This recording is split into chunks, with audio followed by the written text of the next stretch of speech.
पुरुषं महान्तम् आदित्यवर्णं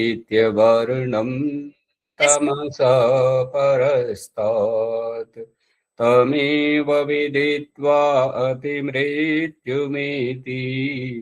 नान्यः पन्था विद्यते यनाय नान्यः पन्था विद्यते यनाय।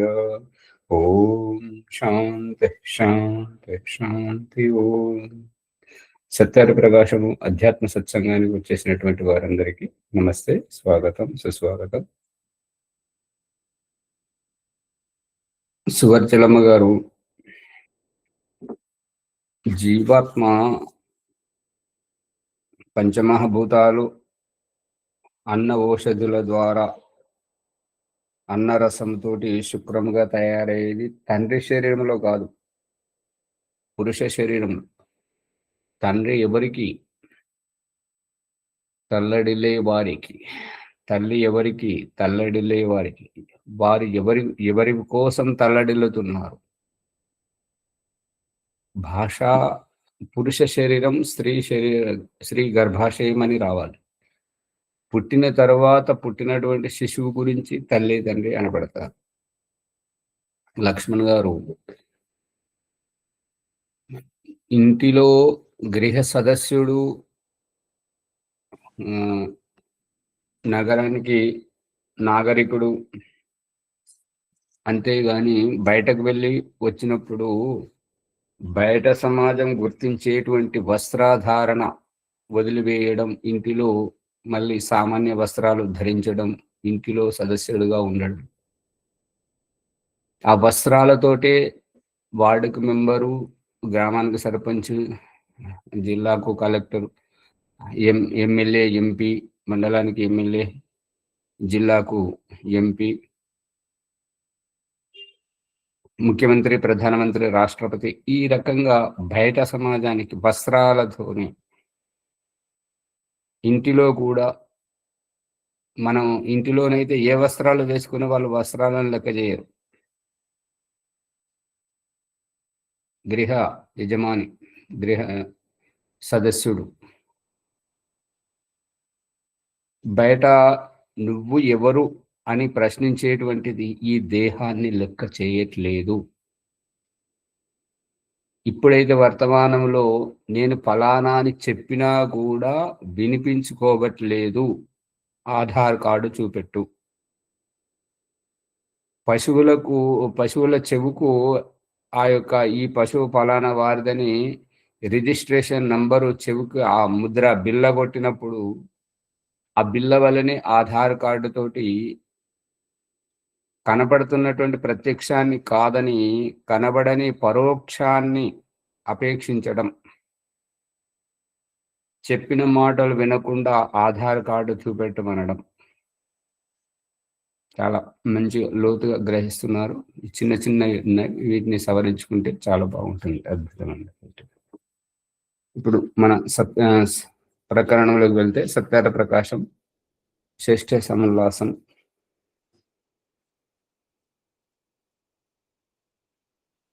142వ పుటలో ఉన్న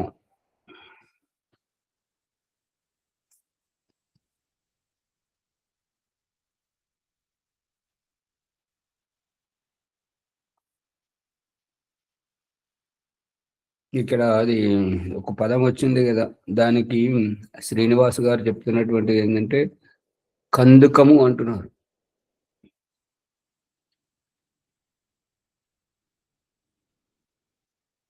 కోట గోడ చుట్టూ నీటితో నింపి దాంట్లో మొసళ్ళను వదిలేసేటువంటి, ఇక రాత్రిపూట ఏదైతే దారి ఉంటుందో ఆ దారి కూడా మూసివేయడం ద్వారా కోట చుట్టూ ఎంత తిరిగినా కూడా నీటి కందుకమే కనిపిస్తుంటది.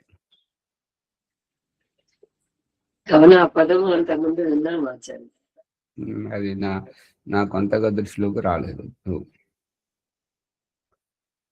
ఏ సభలో అధర్మముచే ధర్మము, అసత్యముచే సత్యము సభాసదులందరూ చూచుచుండగా చంపబడును, ఆ సభలో ఉన్నవారందరూ మృతులతో సమానులగుదురు. వారిలో ఒక్కడును జీవితుడై ఉన్నట్లెంచరాదు. ఏ సభలోనైతే, ఏ కమిటీ, ఏ ట్రస్టులో, ఏ సమూహములో, ఏ గ్రూపులో, ఏ దండులో, ఏ వర్గములో అధర్మము చేత ధర్మము, అసత్యము చేత సత్యము సభాసందులందరూ చూస్తుండగా చంపబడుతున్నదో, అంటే ధర్మమును తిరస్కరించబడుతున్నదో, అసత్యము సత్యమును అణిచివేయుచున్నదో అందరూ చూస్తుండగా ఇటువంటి అన్యాయం జరుగుతున్నప్పుడు ఎవరును నోరు తెరవకపోతే, దాన్ని ఎదిరించకపోతే, అధర్మాన్ని ఆపకపోతే, అసత్యాన్ని ఎదిరించకపోతే ఉన్నవారందరూ మృతులతో సమానము అగుదురు. వారిలో ఒక్కడును కూడా జీవితుడై ఉన్నట్లెంచరాదు. కురుక్షేత్ర సభలో అంతే కదా, ఇదే చెప్తాడు ఆచార్య. అంతే. వీళ్ళంతా ఎప్పుడో చనిపోయారు. మీరు టీవీలో చూసిండొచ్చు ఒక ఘటన. ఏంటంటే, చైనాలో ఒక బస్సు పరిగెడుతుండగా బస్సు లోపల ఒక అమ్మాయిని వాళ్ళు చాలా ఏడిపిస్తున్నారు, ఆట పట్టిస్తున్నారు. ఆమె ఆ బాధ భరించలేకపోతుంది. అందరి వైపు చూస్తుంది దీనంగా. అందరూ మాకేంటి మాకేంటి అని చెప్పేసి తమాషాగా చూస్తున్నారు. కండక్టర్ కూడా వాళ్ళ వైపే ఉండి ఆ అమ్మాయిని ఇంకా రెచ్చగొట్టడం, ఇంకా అదేదో చేయడం చేస్తున్నాడు. చివరికి బస్సు డ్రైవర్ ఆపి, ఈ బస్సు ముందుకు పోదు, మీరందరూ కిందికి దిగండి అని చెప్పేసి వాళ్ళందరినీ కిందికి దింపడానికి ప్రయత్నం చేస్తే, నువ్వెవరెవరా మమ్మల్ని దింపడానికి, మేము టికెట్ తీసుకున్నామని చెప్పేసి బలవంతంగా అతనిని ఈ అమ్మాయిని ఇద్దరిని బలవంతంగా దింపేశారు.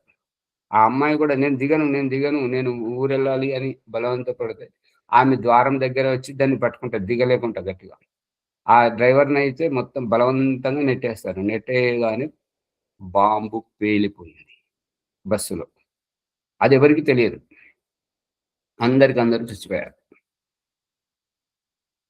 దేవుడు చేసేటువంటివి ఈ రకంగా ఉంటాయి. మరొక సంఘటన, జారెంట పోతున్నప్పుడు ఏ సాధనం లేదు కాబట్టి వచ్చిపోయే వారిని నాకు కొద్దిగా లిఫ్ట్ ఇవ్వండి అని చెప్పేసి అడుగుతున్నటువంటి తరుణంలో వారు ఇవ్వకుండా వేగంగా పోయినటువంటి వారు వెనక నుంచి ఇంకొక వ్యక్తి వస్తుంటే అతన్ని అడగగానే అతన్ని ఆపి ఎక్కించుకున్నాడు. ఎవరైతే ఆ వాహనంలో ముందు ఎక్కించుకోకుండా ఆపకుండా వెళ్ళిపోయారో వారు కొద్ది దూరం వెళ్ళి యాక్సిడెంట్ అయినటువంటి సంఘటన. ఇప్పుడు మనం ఏమనుకుంటాం, మనకు లిఫ్ట్ ఇవ్వలేదు అని చెప్పేసి. ఇప్పుడు వర్తమానంలో ఫేస్బుక్లో వస్తున్నటువంటివి ఏంటంటే, పశువులు అటవీ మార్గంలో గుట్టల మధ్య నుంచి పోతున్నప్పుడు పశువులు వచ్చి అసలు వెళ్ళనీయకుండా ఆ వాహనాలను ఆపేస్తున్నాయి. ఆపిన క్షణంలోనే ఎదుట గుట్ట పేలిపోవడం, గుట్ట జరిగిపోవడము, భూకంపం రావడం అవన్నీ చూపిస్తున్నారు. పసిగడుతున్నారా? అవును. అందుకని ఇదంతా జరిగేటువంటిది ఏంటంటే, పాపము ఎక్కడైతే పండుతుందో అక్కడ పతనం జరుగుతుంది. ఎవరైతే ధర్మాత్ములు సత్యవంతులు ఉండాలో, వారి కర్మం శేషముగా ఉన్నదో వారిని పరమాత్ముడు రక్షిస్తుంటాడు. ఒక సామెత ఏంటంటే, మారినే వాలా హై తూ బచానే వాలా భగవాన్ హై. ఇప్పుడు చంపడానికి నేను చంపుతున్నాను, అధికారం ఉంది, అదే శారీరక బలం ఉన్నదని చెప్పేసి దౌర్జన్యం చేస్తుంటే వారిని కాపాడడానికి భగవంతుడు ఏదో ప్రయత్నం చేసి వాళ్ళని కాపాడుతుంటాడు. అందుకే కొన ఊపిరితో బతకడం, దుర్ఘటనలో శరీరం అంతా విక్షతమైపోయినా కూడా బ్రతికి బయటపడడం, ఇవన్నీ జరుగుతున్నటువంటిది. ఇంకొక సంఘటన, ఏందంటే వంట చేస్తున్నటువంటి ఆవిడ దగ్గరికి ప్రేమతో సరసాలాడడానికి భర్త వెళ్ళినప్పుడు ఆహ్, సిలిండర్ పేలింది. ఇంతట్లోనే పిల్లవాడు అంబాడుకుంటా, ఏడ్చుకుంటూ తల్లి దగ్గరికొస్తే తండ్రి ఒక తన్నుడు తన్నాడు పిల్లవాడిని. ఆ బలంగా తన్నడం వల్ల అతడు ఎగిరి అక్కడ గోడకు పడ్డాడు. ఇప్పుడు తండ్రి ప్రేమ చేశాడా? లేదంటే ఈర్ష్యతో అతన్ని చంపడానికి ప్రయత్నం చేశాడా? రక్షించడానికి ప్రయత్నం. నిండు గర్భవతి పురిటి నొప్పులొస్తున్నాయని జెప్పేసి బస్సులో వచ్చి రోడ్డు దాటుతుంటే, వాడు నియంత్రణ లేని వేగంతో వచ్చినటువంటి అతడు ఆహ్, వ ఆమెను గుద్దేసరికి ఆ పొట్ట పగిలిపోయి, శిశువు ఇట్లా మనం ఇట్లా చెప్పుకుంటున్నాం గదా! నిమ్మకాయ పచ్చడిలో విత్తును ఇట్లా ఒత్తేసరికి ఎగిరి పడ్డట్టుగా ఆ పొట్ట నుంచి శిశువు ఎగిరి అంతంత దూరాన పడ్డాడు. తల్లి చనిపోయింది, శిశువు బతికాడు. ఇవన్నీ ఈశ్వరుని యొక్క లీలలు. చూసారా లేదా ఇవన్నీ? తెలుసా లేదా? వింటాం ఆచార్య. చాలా జరుగుతూనే ఉన్నాయి. అందుకని అన్యాయాన్ని, అధర్మాన్ని ఎవరైతే ఎదిరించలేరో, పక్షపాత వైఖరితో సంస్థలను, ఆశ్రమాలను, ట్రస్టులను, మళ్ళీ ఇంకా విద్యా సంస్థలను దేన్నైతే నిర్వీర్యం చేయడానికి ప్రయత్నం చేస్తుంటారో అక్కడ ఇదంతా పైవాడు చూస్తున్నాడు. సమయం వచ్చే వరకు, పాపం పండే వరకు మాత్రమే ఇవన్నీ ఆటలు సాగుతాయి. చంపబడిన ధర్మము చంపిన వానిని చంపును. ధర్మో రక్షతి రక్షితః.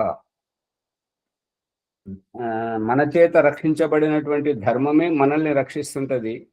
ఎక్కడైతే అన్యాయంగా, అధర్మంగా ధర్మము చంపబడుతుంటుంటదో, ఆ చంపబడిన ధర్మమే ఆ అన్యాయ అధర్మకారులు ఎవరైతే అవుతుంటారో, ఎవరి ద్వారానైతే ధర్మం అణిచివేయబడుతుంటదో ఆ వారిని ఆ ధర్మమే చంపేస్తుంటది. అందుకే తస్మాత్ ధర్మో నా హంతవ్యో తేన హతో వధీత్. అంటే ఈ ధర్మాన్ని మనం చంపకూడదు, ధర్మం చేత మనము నశించకూడదు. ధర్మాన్ని మనం చంపకపోతే అది మనల్ని చంపదు అనేది అభిప్రాయం. చంపబడిన ధర్మము చంపిన వానిని చంపును. రక్షింపబడిన ధర్మము రక్షించిన వారిని రక్షించును. కావున ధర్మము నిన్నడు చంపరాదు. చంపబడిన ధర్మము మనల చంపకుండునట్లు ధర్మమును రక్షింపవలయును అని భావం. ధర్మము సర్వైశ్వర్యములను సంగును, సుఖములను వర్షింపచేయును. అట్టి ధర్మమును లోపింపచేయు వానిని విద్వాంసులు, ఋషులు,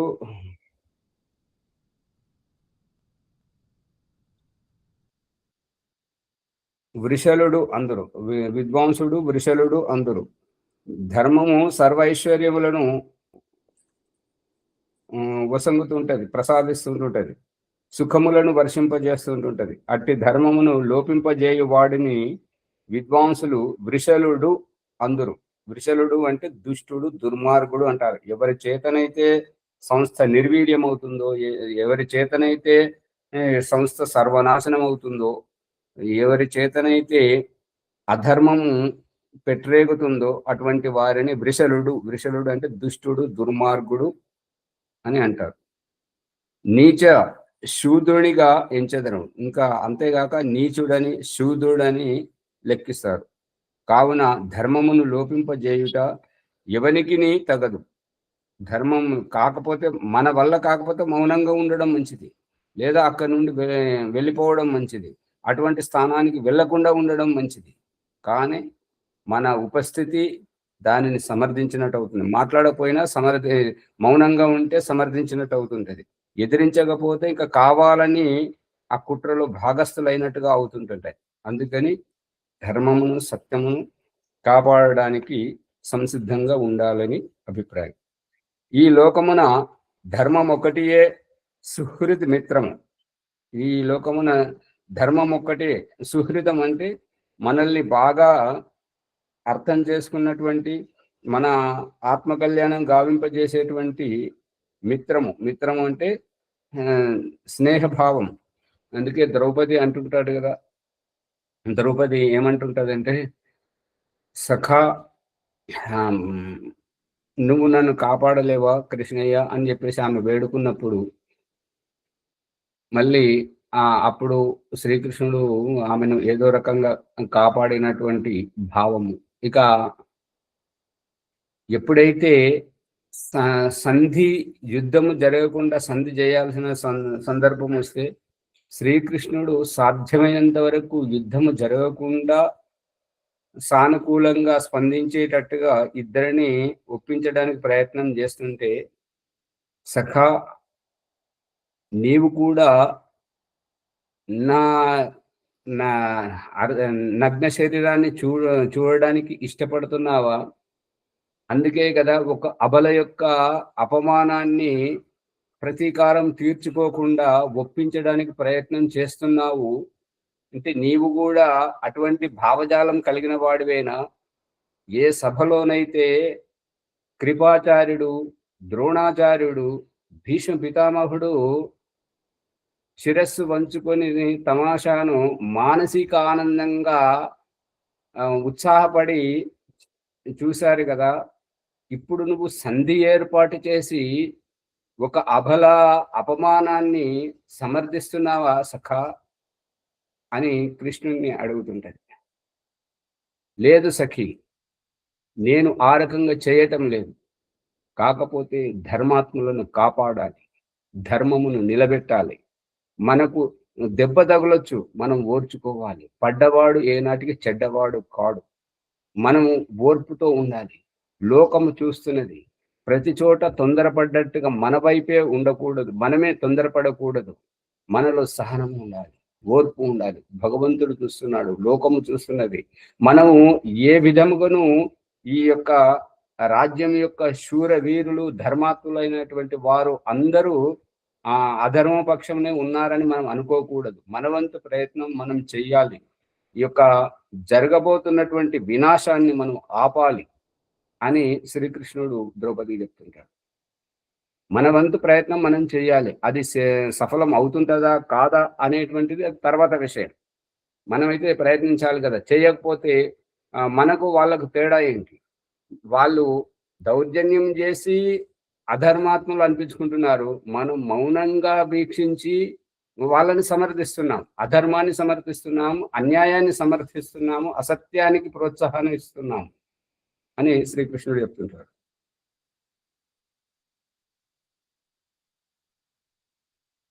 అందుకని మృత్యువు తర్వాత అది వెంట వచ్చును. ఎవరైతే ఈ యొక్క అధర్మాన్ని, గోహత్య పాపాన్ని, ఆశ్రమాన్ని నిలవకుండా ఎవరైతే చేస్తుంటారో, ఎక్కడైతే సత్యము ధర్మమును నిలవకుండా ఎవరైతే చేస్తుంటారో, ఏ పాపాన్ని అయితే అంటగట్టించుకుంటారో అది వారి వెంట వస్తుంటుంటది అనుభవింపజేయడానికి. ఇతర పదార్థములు సహచరులు శరీర నాశముతో పాటు నశింతురు. అంటే ఏ పదార్థము మనతో పాటు రాదు. ఎవరైతే అయ్యో ఇంత పెద్ద మనిషి, ఇంత గొప్ప మనిషి అని చనిపోయాడని చెప్పేసి పూలహారాలు, దుప్పట్లు, వస్త్రాలు తీసుకొచ్చి వారి మీద కప్పి ఆ పాడ మీద తీసుకొని వెళ్ళినప్పుడు, ఆ శవాన్ని చితి మీద పెట్టేటప్పుడు పైనకి వెళ్ళి ఆ వస్త్రాలు, ఆ పూలదండలు తీసుకు ఒక పక్కకు పడేస్తుంటారు. తద్వారా అవి నశిస్తుంటాయి. ఈ బ్రతికినంత కాలం నేను, నాది నాది అనేటువంటి ఈ స్వార్థపూరితమైనటువంటి ఈ దేహం కూడా మనది చితి మంటల్లోనే నాశనం అవుతుంటది. మనతో పాటు ఇది వచ్చేది ఏమిటి అని అంటే, మనం చేసినటువంటి పుణ్యము పాపము అనేటువంటిదే మన వెంట వస్తుంటుంటది. అది వచ్చినట్లు ఎలా తెలుస్తున్నది అని అంటే, ఒక స్త్రీ జన్మ, సంతానానికి జన్మనివ్వడం, 9 మాసాలు మోసి జన్మనివ్వడం, వాళ్ళను పాలనతో చూసుకోవడం, ఒకరు కుంటివారుగా, ఒకరు గుడ్డివారుగా, ఒకరు మూగవారుగా, ఒకరు నపుంసకులుగా, ఈ భేదభావం ఈశ్వరుని వైపు నుంచి వస్తున్నటువంటి కర్మఫల సిద్ధాంతం. అందుకని అది ఎవ్వరిని వదలదు. ఎల్ల సాంగత్యము విడిపోవును. ఇక ఎంతమంది అయితే భార్య సాంగత్యము, పిల్లల సాంగత్యము, స్నేహితులు, మిత్రులు, ఈ ఇంటి సంపద, ధనము, ఏ సంపర్కం అయితే ఉంటుంటుందో, సాంగత్యం అయితే ఉంటుంటుందో అవన్నీ ఈ మృత్యువుతోటి ఇక్కడే విడిపోతుంటాయి. కానీ ధర్మ సాహచర్యం ఎన్నడూ విడిపోదు. మనం చేసినటువంటి పాపము పుణ్యము, ఇది ఏ ధర్మాన్ని అయితే మనము ఆచరించామో అది ఎప్పుడు మనల్ని విడువదు. రాజసభయందు పక్షపాతముతో అన్యాయము జరిగినప్పుడు అట న్యాయధర్మము 4 విభాగములుగాను అందొక భాగము కర్తకు, 2వ భాగము సాక్షికి, 3వ భాగము సభాసదులకు, 4వ భాగము అధర్మ సభకు సభాపతి అయిన రాజునకు ప్రాప్తమగును. రాజసభయందు పక్షపాతంతో అన్యాయము జరిగినప్పుడు అక్కడ న్యాయధర్మము 4 విభాగములుగా అగును. అంటే 4 రకాలుగా విభాజితం అవుతుంటది ధర్మం అనేటువంటిది. అందులో ఒక భాగము కర్తకు, ఎవరైతే ముఖ్యంగా చేస్తున్నాడో అతడు పాపం చేస్తున్నాడో ఆ కర్తకు వర్తిస్తుంటది. 2వ భాగము సాక్షికి, ఎవరైతే దూరం ఉండి తమాషాగా చూస్తున్నారో వారికి. 3వ భాగము సభాసదులకు, అక్కడ ఎంత మంది అయితే ఉన్నారో వారందరికీ. 4వ భాగము ఆ సభకు సభాపతి అయినటువంటి ముఖ్య రాజు ఎవరైతే ఉంటారో వారందరికీ వర్తిస్తుంటాడు. ఏ సభయందు నిందునకు నింద, స్తుత్యునకు స్తుతి, దండ్యునకు దండనము, మాన్యునకు మానము లభించును, అక్కడ రాజు సభాసదులు ఎల్లరూ పాపరహితులగుదురు. ఏ సభలోనైతే ఓం ఆచార్యజీ, ఓంజీ, ఒక చిన్న సంశయం ఇక్కడ. ఇప్పుడు శూద్రుడు మాంసాహారాన్ని భుజిస్తుంటారు, ఆ మేకలను, ఆ పశువులను వధ చేస్తుంటారు. మరి అలా వధ చేస్తున్నప్పుడు వారిని ఆపకపోవడం, వారిని వారించిన వారు ఆపకపోవడం, అక్కడ ఉన్నటువంటి సాక్షి కూడా అటువంటి పాపం తగులుతుందా? ఈ సంశయాన్ని వివరించండి. ఓం. ఈ మాంసాహార ప్రకరణంలో 8 మందికి పాపం వర్తిస్తుందని చెప్పడం, ఎవరైతే హింస చేస్తున్నారో, ఎవరైతే చేయమని ప్రోత్సహించారో, ఎవరు కూడా ఆ మాంసం మాకు కావాలని కొనుక్కోవెళ్తున్నారో, ఎవరైతే వండుతున్నారో, ఎవరైతే తింటున్నారో, ఎవరైతే ఎదిరించలేదో, తెలిసి కూడా ఎదిరించలేదో వారందరికీ ఆ యొక్క పాపం వర్తిస్తుందని చెప్పేసి 8 మందిని లెక్కించి చెప్తున్నాడు. ఆ యొక్క శ్లోకము, ఆ ప్రకరణము మునుముందు వస్తున్నది. ఆ ప్రకరణంలో తెలుసుకుంటే ఇంకా లోతుగా అర్థమైపోతాయి. ఓం, ధన్యవాదాలు. ఏ సభయందు నిందునకు, ఎవరైతే నిందిస్తుంటారో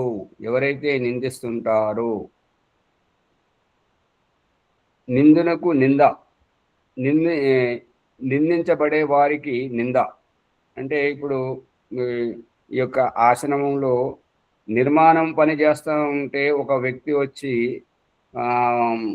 ఆచార్యుని నిందించడము, మరియు ఎవరైతే శ్రద్ధతోటి వచ్చి కార్యం చేస్తున్నారో వారిని సైతం తిట్టడం, అందరినీ తిట్టినటువంటి నిందుడు అంటే నిందించగలిగేవాడు, అతడు ఏ మంచి పని చేయని వాడు కాబట్టి అందరి చేత నిందుడు.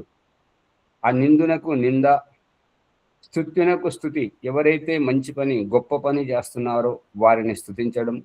దండ్యునకు అంటే ఎవరైతే తప్పు చేస్తున్నారో దండింపబడే యోగ్యునకు దండనము.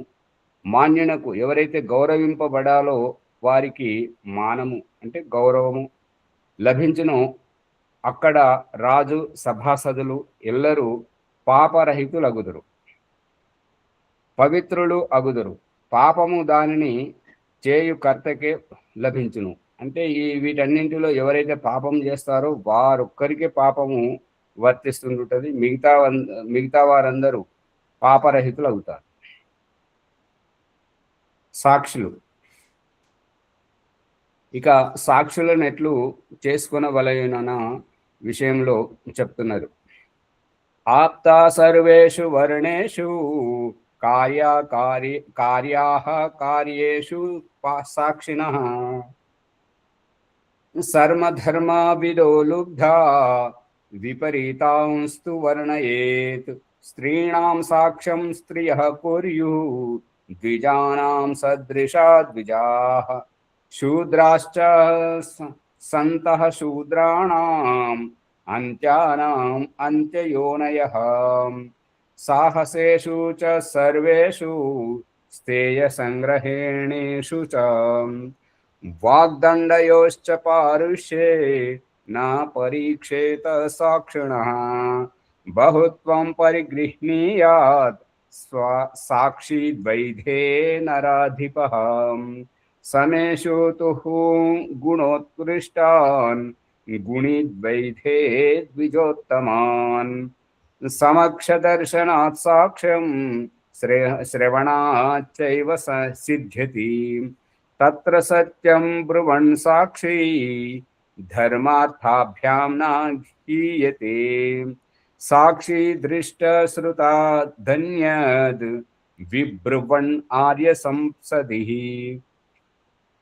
అవాం నరకమభ్యేతి ప్రేత్య స్వర్గాచ్చ హీయతే స్వభావేనైవ యద్బ్రూయాస్ తద్ గ్రాహ్యం వ్యవహారికం అతో యదన్యత్ విబ్రూయోర్ ధర్మార్థం తదపార్థకం సభాంతః సాక్షిణః ప్రాప్త అర్థి ప్రత్యర్థి సన్నిధౌ ప్రాడ్ వివాకో అనుయుంజీత విధినా అనేన సాంత్వయన్ యద్ ద్వయోర్ అనయోన్నేత్థ కార్యే అస్మిన్ చేష్టితం మితః తద్బ్రూతా సర్వం సత్యేన యుష్మాకం హ్యత్ర సాక్షితాం సత్యం సాక్షే బ్రువన్ సాక్షి లోకానాప్నోతి పుష్కలాన్ ఇహ చానుత్తమాం కీర్తిం వాగేశ బ్రహ్మ పూజిత సత్యేన పూజితే సాక్షి ధర్మః సత్యేన వర్ధతే తస్మాత్ సత్యం హి కర్తవ్యం సర్వం వర్ణేషు సాక్షిభిః ఆత్మైవా హ్యాత్మనః సాక్షి గతిరాత్మా తథాత్మనాం మావమంస్థాః స్వమాత్మానం నృణాం సాక్షిణముత్తమం యస్య విద్వాన్ హి వదత క్షేత్రజ్ఞో నాభిశంకతే తస్మాన్న దేవాః శ్రేయాంసం లోకే అన్యం పురుషం విదుః ఏకోహం అస్మీత్యాత్మానం యత్ త్వం కళ్యాణమన్యసే నిత్యం స్థితస్తే హృద్యేషః పుణ్యపాపేక్షితా మునిః.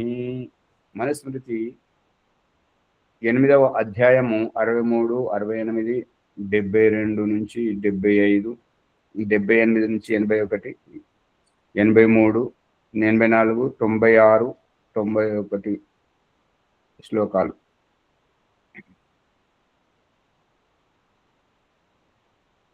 అన్ని వర్ణములందును ధార్మికులు, విద్వాంసులు, నిష్కపటులు, సర్వధర్మముల ఎరుగువారు, లోభరహితులు, సత్యవాదులు అగు వారిని న్యాయ వ్యవస్థయందు సాక్షులుగా ఎన్నుకొనవలయును. అన్ని వర్ణములందును అంటే బ్రాహ్మణ వర్ణం, క్షత్రియ వర్ణం, వైశ్య వర్ణము, శూద్ర వర్ణము, అన్ని వర్ణములందును ధార్మికులైనటువంటి వారు, విద్వాంసులు, నిష్కపటం అంటే కపటము చేయని వారు, సర్వధర్మముల ఎరుగువారు అంటే అందరూ ఒకే ధర్మం వారు కాకుండా అన్ని ధర్మములను ఎరిగిన వారిని సదస్సులుగా చేసినప్పుడు ఏ ధర్మానికి సంబంధించినటువంటి ఈ సమస్య వచ్చినప్పుడు ఆ ధర్మం వారు నిష్కపటముగా చర్చ చేస్తుంటారు. కాబట్టి అన్ని ధర్మముల వారును ఉండవలేదు. అన్ని ధర్మములను ఎరిగినటువంటి వారిని అంతరంగ సదస్సులుగా చేర్చుకోవాలి. లోభరహితులు, లోభము అంటే అవును మీకు చేస్తే మాకేమొస్తుంది, మాకు పెట్రోల్ ఖర్చు కాదా, మాకు ఈ ఖర్చు కాదా, ఆ ఖర్చు కాదా అని ఈ లోభ ప్రవృత్తి ఉండకుండా సత్యవాదులు, సత్యమే చెప్పాలి. ఏ పరిస్థితి అయినా సరే, ఏదైనా సరే సత్యమే చెప్పగలగాలి. అయినటువంటి వారిని న్యాయ వ్యవస్థ యందు సాక్షులుగా ఎన్నుకొనవలెను. దీనికి విపరీతముగా ఉండు వారిని సాక్షులుగా గ్రహింపరాదు. మాకేం ప్రయోజనం? వారు వస్తే వారికి ఏం ప్రయోజనం? మాకు ఇంటికెళ్ళి వస్తే ఇంటికాడ ఇది చేసుకుంటాం అది చేసుకుంటాం అని ఏదైతే భావజాలం ఉన్నదో అది సరైనటువంటిది కాదు. లోభ ప్రవృత్తి ఉండొద్దు అని అభిప్రాయం. స్త్రీలకు స్త్రీలు, ద్విజులకు ద్విజులు. స్త్రీలకు అంటే స్త్రీల సమస్యలకు స్త్రీలు సాక్ష్యం చెప్పాలి. ద్విజులు అంటే బ్రాహ్మణులు ఉత్తమోత్తములైనటువంటి వారికి వారి ఏ విషయములో ఉత్తములు, ఏ విషయములో సామాన్య ప్రజలకు తెలియకుండా కపటము చేస్తున్నారో అందు గురించి ద్విజులకు ద్విజులే సాక్ష్యం చెప్పాలి. బ్రాహ్మణులకు బ్రాహ్మణులే సాక్ష్యం చెప్పాలి. శూద్రులకు శూద్రులే చెప్పాలి. వైశ్యులకు వైశ్యులే చెప్పాలి. అంత్యజులకు అంత్యజులు అంటే ఈ యొక్క అంత్యజులు అంటే ఊరు బయట ఉండేవారు. ఊరేమో అంతరంగము, దీనికి అంతరంగానికి బయట ఉండేవారిని అంత్యజులు అంటారు. అడవులలో ఉండేవారిని, ఊరు వెలుపల ఉండేవారిని, వారికి అటువంటి వారే సాక్షులుగా ఉండవలేను. బలత్కార కర్మములైన దొంగతనము, వ్యభిచారము, కఠోర వచనములు పలుకుట, కొట్టుట అను ఇట్టి వ్యవహారములందు సాక్షిని విచారింపనక్కరలేదు. బలాత్కారం చేసిన వారిని, దొంగతనం చేసిన వారిని, వ్యభిచారం చేసిన వారిని, కఠోర వచనములు మాట్లాడినటువంటి వారిని, కొట్టేటువంటి వారిని, ఇటువంటి వ్యవహారంలో సాక్షిని విచారింప అక్కర్లేదు. సాక్షి ఆవశ్యకమనియు ఎంచరాదు. తప్పు చేయబడింది, పట్టుబడ్డాడు కాబట్టి శిక్షించాలి అనేటువంటిది అభిప్రాయం. ఈ అపరాధములన్నీ గుప్తముగా జరుగును అంటే రహస్యంగా ఎవరికి తెలియకుండా. ఇప్పుడు ఏమని చెప్పారంటే దానం చేయాలి అని అన్నప్పుడు కుడి చేతికిలో ఉన్నటువంటి దానము, ఎడమ చేతిలో ఉన్నటువంటి ధనము కుడి చేతికి వచ్చేసరికి మానసిక భావజాలం మారిపోతుందో అని చెప్పేసి అంత సూక్ష్మంగా చెప్పినప్పుడు ఈ బలత్కారం చేసినటువంటి వ్యక్తిని, దొంగతనము, వ్యభిచారము, కఠోరంగా మాట్లాడేటువంటి మొహం చూడని మాటలు మాట్లాడేటువంటి వ్యక్తిని, ఇంకా శారీరకంగా దాడి చేసేటువంటి వ్యక్తిని, వీళ్ళను సాక్షులను విచారించాల్సిన అవసరం లేదు. ఇతడు చేసేగా నువ్వు చూసావా, ఇతడేనా ఇంకా వేరేవారా అనేటువంటిది ఏం విచారించాల్సిన అవసరం లేదు. ఎంత తొందరగా శిక్షిస్తే అపరాధం చేయాలనేటువంటి వారికి వణుకు పుడుతుంది, భయంతో నిగ్రహించుకొని ఉంటుంటారు. అంతేగాని దూరం నుండి తమాషా చూడడం అనేటువంటిది కాదు.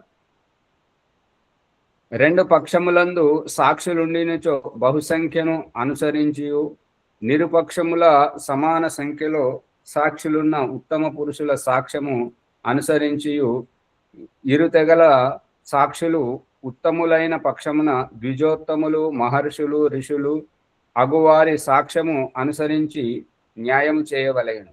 రెండు పక్షముల అంటే తప్పు చేశాడని అనేటువంటి ఆరోపించే పక్షంలో సాక్షులు ఉన్నారు, చేయలేదు అనే పక్షంలో ఇది అంతా బట్టి కల్పితము అనేటువంటి పక్షంలో కూడా సాక్షులు ఉన్నారు. రెండు పక్షంలో ఉన్నప్పుడు ఎక్కువ సంఖ్య బహుసంఖ్యను అనుసరించి అంటే ఎవరి పక్షాన ఎక్కువ మంది సాక్షులు ఉన్నారో ఆ విధంగా న్యాయం చేయాలి. ఇరుపక్షముల సమాన సంఖ్యలో సాక్షులున్న అందులో ఉత్తమ పురుషులు సాక్ష్యమును అనుసరించి అంటే ఇద్దరి వైపుల సాక్షులు ఉన్నారు, సాక్షులు సమానంగా ఉన్నారు, ఎక్కువ తక్కువ అనేది లేదు అన్నప్పుడు అందులో ఎవరి పక్షమున ఉత్తములు, గొప్పవారు, ప్రసిద్ధమైనటువంటి వారు, శ్రేష్ఠులు, గొప్పవారు ఉంటారో వారి పక్షాన్ని అనుసరించి చేయాలి. ఇరు తెగల సాక్షులు ఉత్తములైన పక్షమున ద్విజోత్తములు. ఇక ఇద్దరి పక్షంలో శ్రేష్ఠులు ఉన్నారు, గొప్పవారు ఉన్నారు, మాన్యులు ఉన్నారు. అటువంటి అప్పుడు ద్విజోత్తములు, ద్విజులు అంటే రెండవ జన్మ, ఒకటి శారీరకంగా జన్మ తల్లితోటి, రెండవది గురువు ద్వారా జ్ఞానం సంపాదించుకున్నటువంటి విద్వాంసులు. అటువంటి వారిలో ఆ విద్వాంసుల్లో ఉత్తములైనటువంటి వారి పక్షమున వారెవరు అంటే మహర్షులు కానీ ఋషులు కానీ అయినటువంటి వారి సాక్ష్యం అనుసరించి న్యాయము చేయవలేను. సాక్ష్యము రెండు విధములుగా ఉండును. సాక్షాత్తుగా చూచిన సాక్ష్యము, చూడక వినిన సాక్ష్యం. తప్పు జరిగినప్పుడు అక్కడ రెండు రకాలుగా ఉంటుంది. ఒకటేమో ప్రత్యక్షంగా అక్కడ ఉండి చూడడం, రెండవది చెప్పగా వినినటువంటి సాక్ష్యం.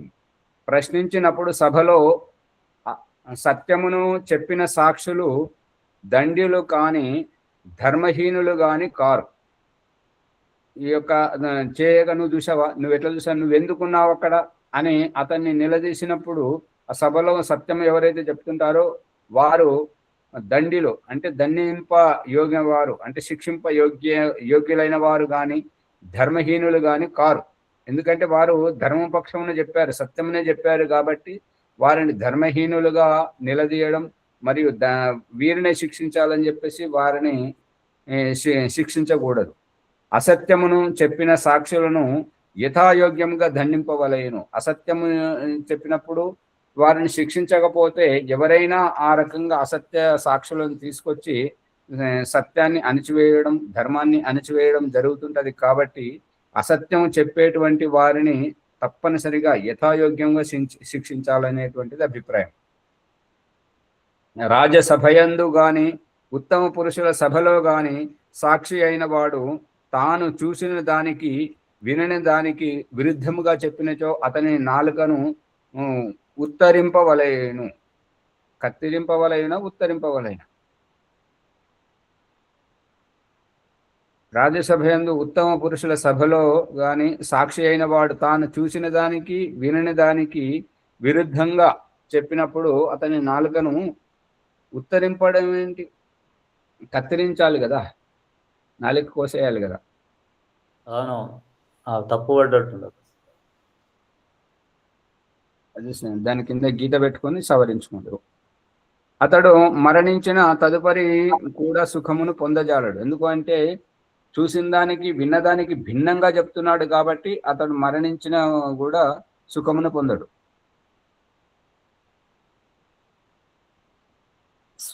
సాక్షి స్వాభావికముగా చెప్పు మాటలను నమ్మవలయునే కాని వ్యవహారమునకు వ్యతిరిక్తముగా నేర్పబడి చెప్పిన మాటలను నమ్మరాదు.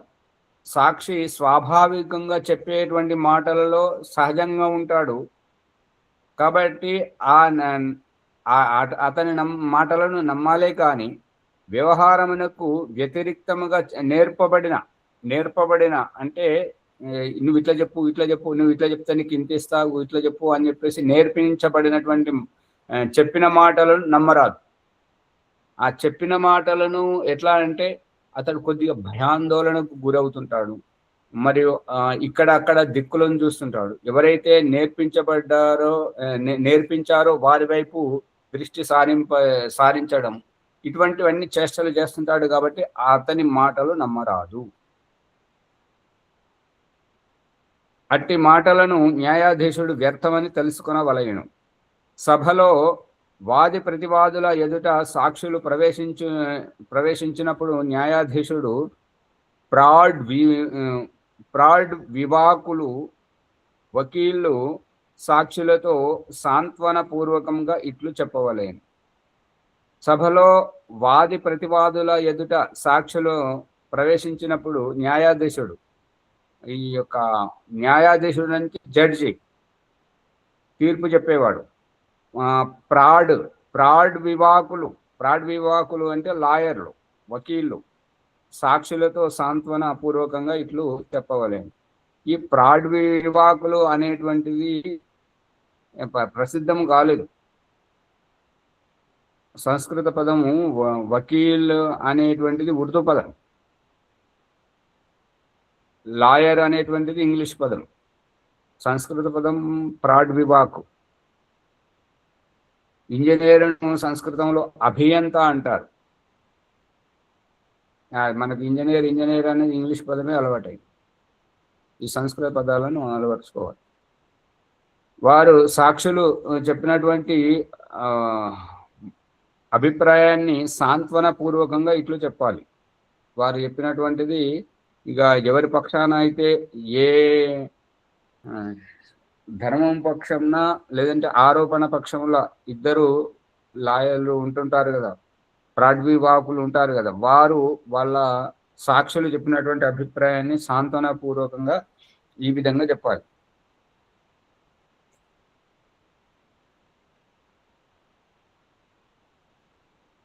ఓ సాక్షులారా, ఈ వ్యవహారమున ఇరువురి విషయములను మీకు తెలిసిన వానిని నిజము చెప్పుడు. అంటే సాక్షులు రాగానే వారిని మీరు నిజం చెప్పండి.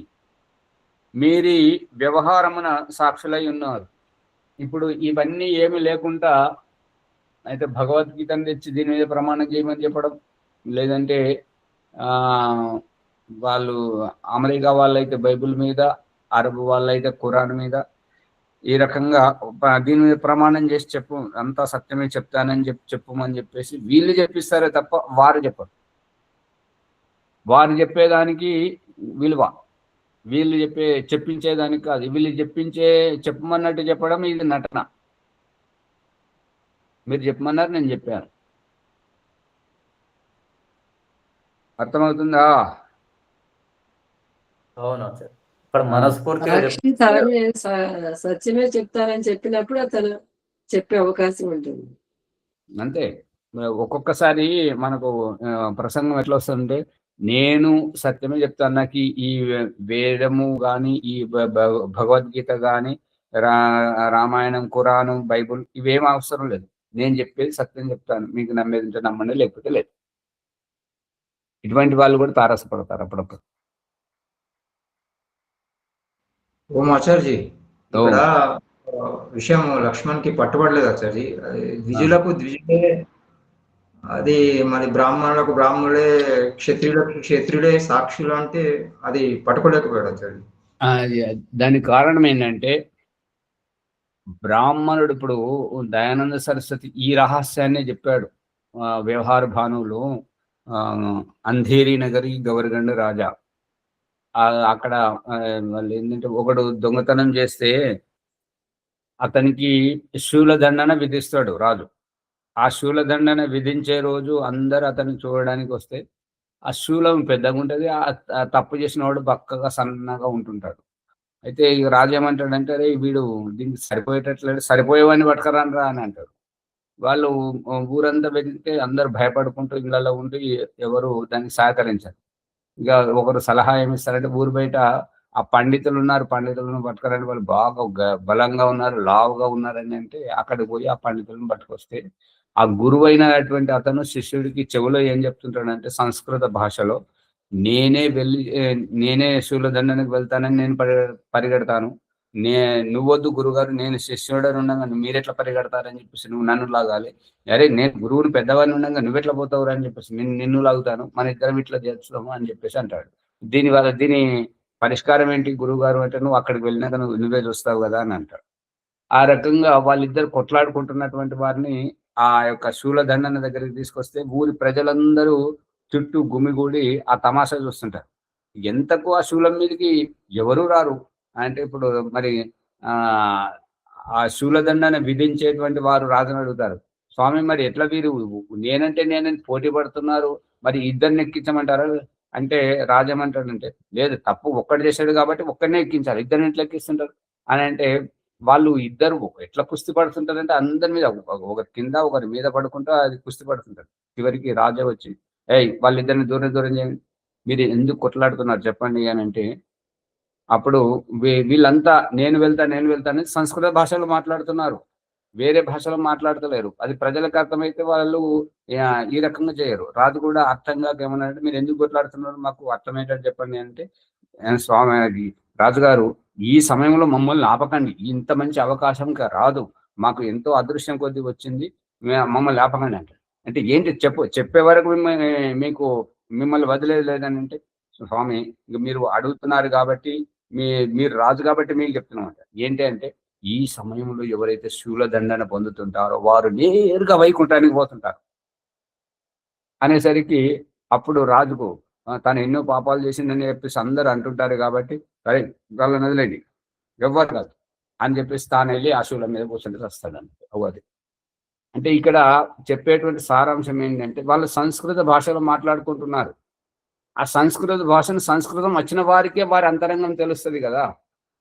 దయానంద సరస్వతి ఇటువంటి రహస్యాన్ని 11వ సమలాసంలో చెప్తున్నాడు ఏంటంటే, నారాయణ సంప్రదాయంలో ఉన్నటువంటి అతడు అతనికి ఒకరిని తప్పు చేసినప్పుడు అతను ముక్కు కోస్తుంటే అతడు ముక్కు కోసిన అందరు నన్ను హేళన చేస్తుంటారు, నన్ను చూసి నవ్వుకుంటారు, కాబట్టి ఎట్లా చేయాలని చెప్పేసి ఆ ధూర్తుడు ఆ ఎగరడము, నవ్వడము, సంతోషపడడం చేస్తుంది. అరే నువ్వు ముక్కు కోసారు కదా, నన్ను సిగ్గుపడాలి కదా, ఇట్లా ఎగురుతున్నావు అంటే, అరే పోతే పోయి ఆ ముక్కుతో వచ్చింది నాకు సాక్షాత్ నారాయణుని దర్శనం జరుగుతుంది, ఈ అదృష్టం నాకు ఎట్లా, నేను ఎట్లా వదులుకుంటానండి. అవునా నిజంగానా అని చెప్పేసి అందరూ ముక్కు కోయించుకుంటే చివరికి ఈ వారితోటి వీరితోటి అంతా రాజుగారి దగ్గరికి చేస్తే రాజు ఆ ముక్కు కోసుకోవడానికి పండితుని పిలిచి ముహూర్తం కూడా పెట్టిస్తే ఆ విషయము అక్కడి నుండి సేవా నివృత్తి పొందినటువంటి ఒక మంత్రికి తెలుస్తుంటది. అతడు చేత కాకుండా మంచాన పడుతుంటాడు. అతనికి ఈ విషయం తెలిసి ఇవాళ రాజు ముక్కు కోయించుకుంటున్నాడు అంటే, రాజు ముక్కు కోయించుకోవడం ఏంటి, ఇదేంటిది రహస్యం అని చెప్పేసి అతను వచ్చి రాజుగారితో అన్నాడు, ఇది తప్పు, వీళ్ళు ధూర్తులు ఏదో చేస్తున్నారు, మీరు తొందరపడకండి, మీరు రాజై ఉండి తప్పు చేయకూడదు, ఇగో నేను చాపజాలకుంటున్నాను, ఇంకా కొన్ని రోజులు బతుకుతాను, పోతే నా ముక్కు పోతుంటది, నేను ముందుగా ముక్కు గోయించుకుంటాను, లేదా ఒకవేళ నాకు ఆ దర్శనం జరిగితే మీరు తప్పనిసరిగా గోయించుకోండి అని చెప్పేసి ఆ మంత్రి రాజుగారిని ఒప్పిస్తే అందరూ నిర్ణయించినప్పుడు ఆ ముసలతను అతను ముక్కు కోస్తారు. కోసిన తర్వాత ఆ యొక్క ఎవడైతే మొట్టమొదట ముక్కు కోయించుకున్నాడో, ముక్కు కోయబడిందో వాడొచ్చి ఇతని చెవిలో చెప్తున్నాడు, నా ముక్కు పోయింది, నీ ముక్కు, ఇది పోయిన ముక్కు అయితే తిరిగి రాదు, నేను ఎట్లా ఎగురుతానో నువ్వు కూడా అట్లా ఎగురు, లేదంటే నిన్ను చంపుతారు, నన్ను చంపుతారు అని చెప్పేసి అతను అంటుంటాడు అన్నట్టు. అంటే అది ఎవరి విషయం వారే తెలుసు. వైశ్యుని విషయం వైశ్యునికే తెలుస్తుంటది, బ్రాహ్మణుని విషయం బ్రాహ్మణునికే తెలుస్తుంటది, దొంగ విషయం దొంగకే తెలుస్తుంటది, ఊరవతల ఉండేటువంటి ఆటవికుల రహస్యాలు ఆటవికులకే తెలుస్తుంటాయి. కాబట్టి ఏ వర్ణం వారు చేసినటువంటి తప్పును ఆ వర్ణం వారి సాక్షుల చేతనే అది నిర్ణయం చేయాలనేటువంటిది అభిప్రాయం. అప్పుడు ఆ ముక్కు గోయించుకున్నటువంటి ఆ మంత్రి ఏమంటాడంటే, రాజుగారు వీడు ధూర్తుడు, వీళ్ళు ఇంతమందిని చెడగొట్టాడు, నారాయణ లేదు ఏం లేదు, రక్తం కారుతుంది, నన్ను చాలా బాధ కలుగుతుంది, వీళ్ళని దండించండి అంటే అప్పుడు రాజు సైనికులను వాళ్ళని జైల్లో పెడతాడు. అవి అట్లా రహస్యం ఏంటంటే స్త్రీల విషయాల్లో స్త్రీలకే తెలుస్తుంది. ఇప్పుడు ఏంటంటే ఒకటి సామెత ఏంటంటే, సహవాసీనాం దోషము ఎవరిని ఎవరు బాగా తెలుసుకుంటారంటే, సహవాసి ఏవ విజానీయాత్, వారి పక్కన ఉండి వారితో పాటు ఉండే వారికే వారి రహస్యాలు ఎక్కువ తెలుస్తాయి, బయట వారికి తెలియవు అనేది సారాంశం. లక్ష్మణ్ గారు పట్టుకుంటున్నారా లేదా? ఓం ధన్యవాదాలు ఆచార్య. నమస్తే. సమయం అయిపోయింది, చాలా ముందుకు తీసుకెళ్ళండి.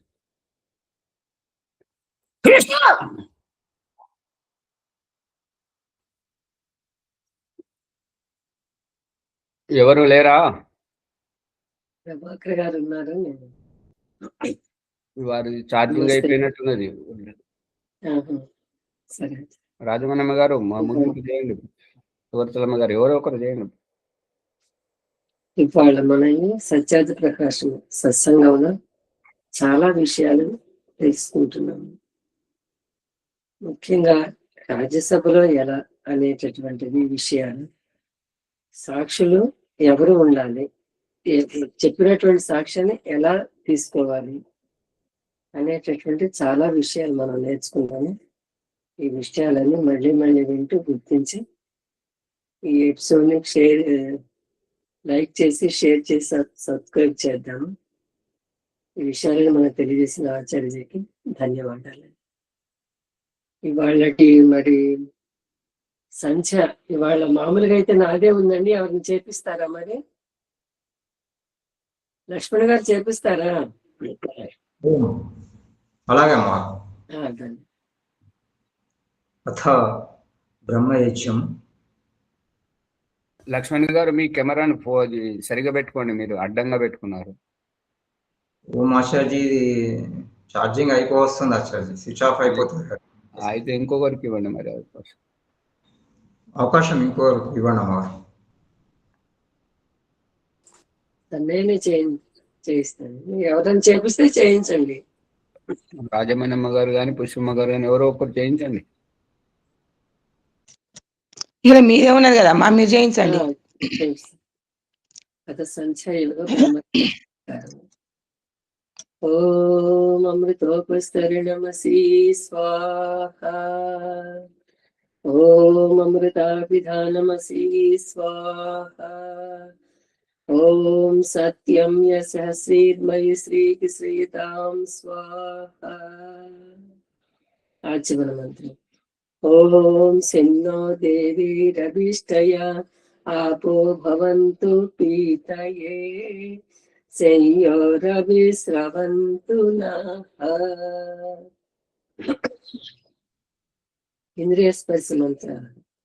ఓం వాక్కు వాక్కు ఓం ప్రాణః ప్రాణః ఓం చక్షు చక్షుః ఓం శ్రోత్రం శ్రోత్రం ఓం నాభిః ఓం హృదయం ఓం కంఠః ఓం శిరః ఓం బాహుభ్యాం యశోబలం ఓం కరతల కరపృష్ఠే.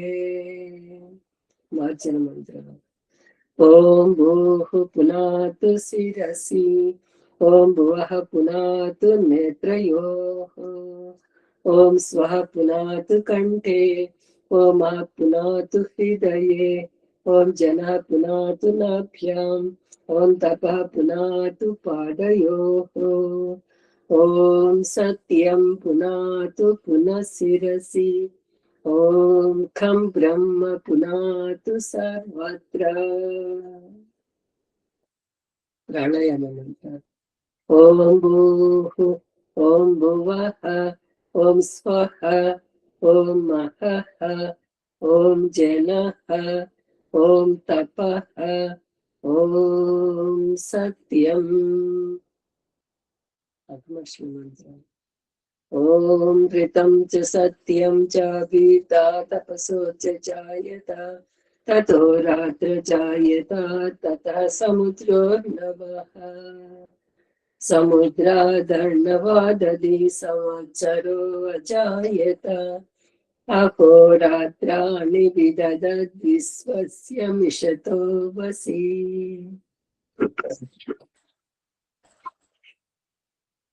ఓం సూర్యా చంద్రమసౌ ధాతా యథా పూర్వమకల్పయత్ దివం చ పృథివీం చ అంతరిక్షమధో స్వః.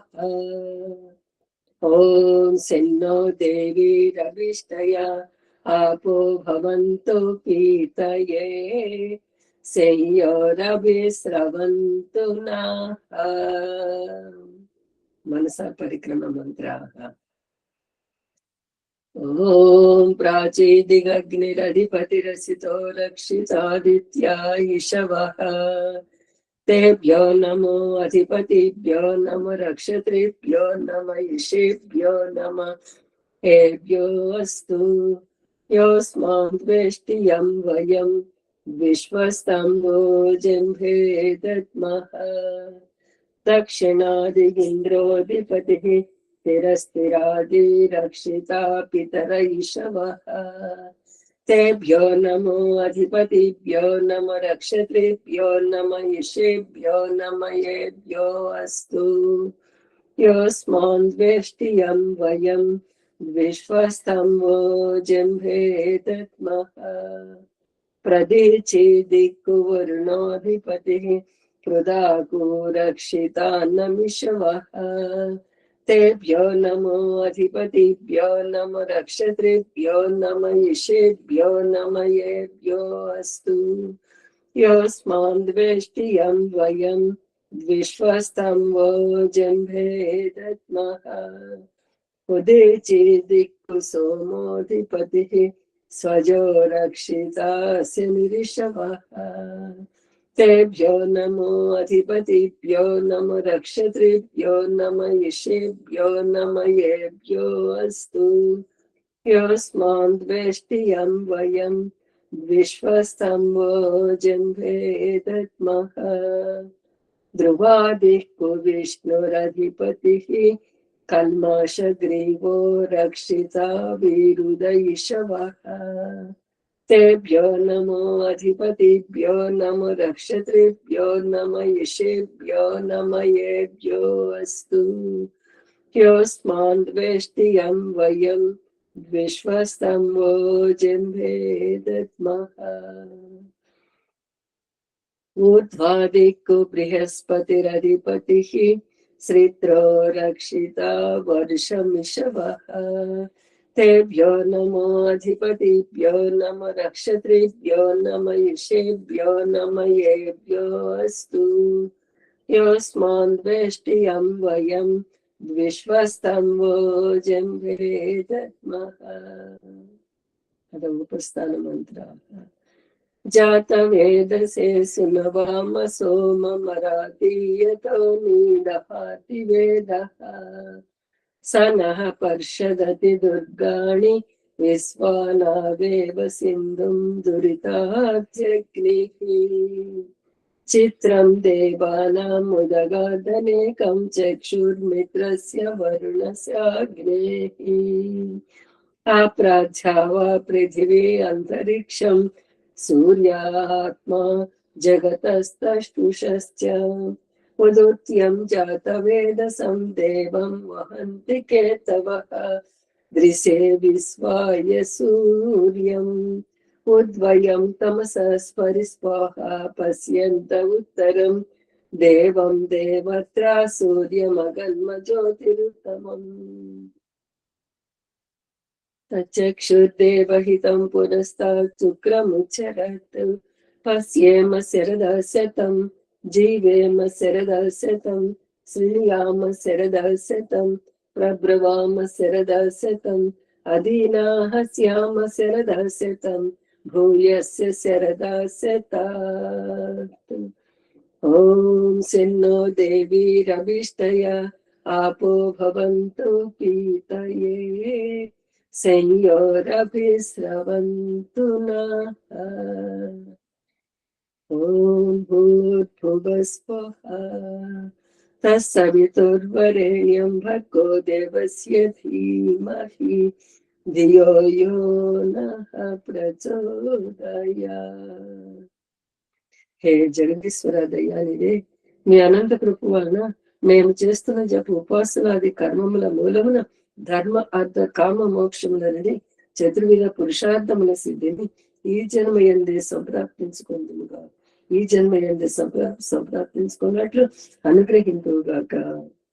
ఓం నమ శంభవాయ చ మయ భవాయ చ నమ శంకరాయ చ మయస్కరాయ చ నమ శివాయ చ శివతరాయ చ. ఇది బ్రహ్మయజ్ఞం సమాప్తం. శాంతి. ఓం జ్యోతి శాంతికి అంతరిక్షం శాంతి పృథివీ శాంతి ఆపా శాంతి ఓషధే శాంతి వనస్పతి శాంతి విశ్వే దేవ శాంతి బ్రహ్మ శాంతి సర్వం శాంతి శాంతిరేవ శాంతి సా మాం శాంతిరేధి. ఓం శాంతి శాంతి శాంతి. నాకే అవకాశం లేదు. ధన్యవాదాలు. చివరికి శన్నోదేవి మంత్రాన్ని మర్చిపోయారు. అవును అమ్మ మర్చిపోయినరు. మర్చిపోయాను. లాస్ట్ లో మర్చిపోయాను. కరెక్ట్. అవును. నమస్తే ఆచార్య. సర్వేభ్యో నమో నమః. ఓం నమస్తే ఆచార్య. సర్వేభ్యో నమో నమః. నమో నమస్తే ఆచార్య. సర్వేభ్యో నమః. నమః.